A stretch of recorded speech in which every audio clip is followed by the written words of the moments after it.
The terrifying truth behind the missing of my son, Part 2. Good day, everyone. It's me, Karen, back with another update on my quest to find my missing son.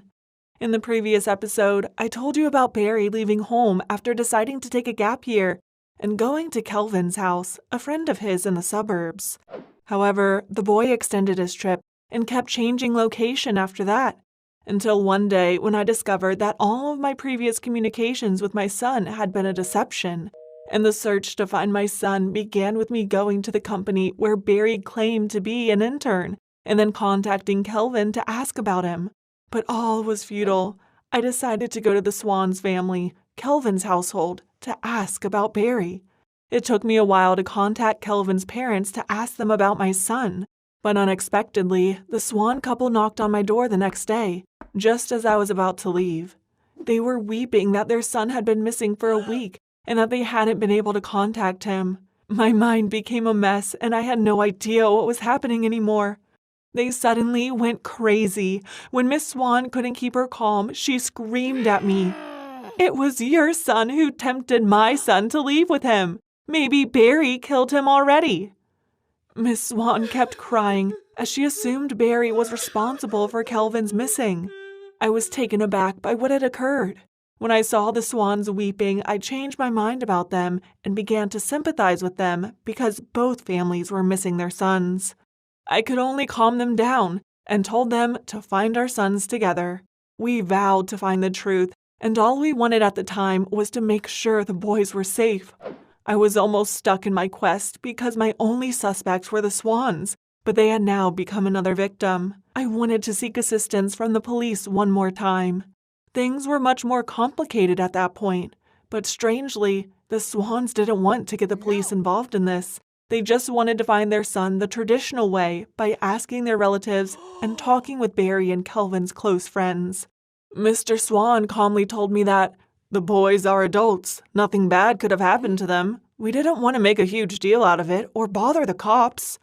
I was wary of them because of the abrupt way they changed their reactions. Wasn't it them who screamed and cried that they suspected their son had been murdered? Fine. No matter how hard they tried to discourage me, I still decided to report to the police. The Swans surprised me again when they said they were going to find their son in another state. They were informed by a friend that Kelvin was there. They declined to take me with them and instead insisted that I stay home and wait for the good news. Their reactions increased my suspicion that they were the ones who harmed Barry, or were at the very least concealing something from me. After reporting my son's disappearance, I went to the Swan's house in the suburbs where my son came here half a year ago, then went missing. But when I arrived, the neighbor told me that the Swans had already left and that no one could reach them. Again, I reported to the local police and requested them to search the Swan's house to find evidence. Not long after, an individual who was aware of the missing case came to the police station and said they were looking after my son. I felt like being resurrected from death when I knew I could meet my son again. I accompanied the woman to a house near a cliff on a mountain. I was delighted to see Barry sitting on the front porch, but he looked at me as if he had never seen me before. According to the woman, after being rescued from the mountain, Barry had lost his memory, became dumb, and was unable to speak. I couldn't ask him what happened during those times because of his condition. My poor Barry. He wasn't at work like that fake Barry always told me. He was not running away with Kelvin, as the Swan said. So, were all of their statements false? And why did they feel the need to keep this from me? The police soon discovered a broken wine bottle with blood stain as well as Mr. Swan's fingerprint on it at Swan's home. They also had a bottle examined immediately, and it was indeed Barry's blood. The proof was enough to conclude that the Swan was involved in this case. The police issued a wanted warrant for the Swan family and they were arrested shortly afterward. They were hiding in an apartment in a state far away from here, and they were preparing to flee to Canada after learning I had gone to their house and requested the police's investigation. The Swans and Kelvin couldn't lie any longer and had to confess everything.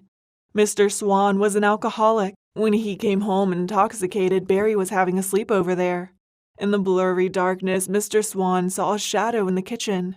It was Barry looking for his belongings, which he dropped during dinner. Mr. Swan mistook him for a robber and hit him with the wine bottle he was carrying. Since the boy didn't move, he assumed he was dead and was terrified. The Swans wanted to cover Barry's body, clean up the scene, and pretend it was a missing case. They led Barry to a nearby forest and pushed him off a cliff.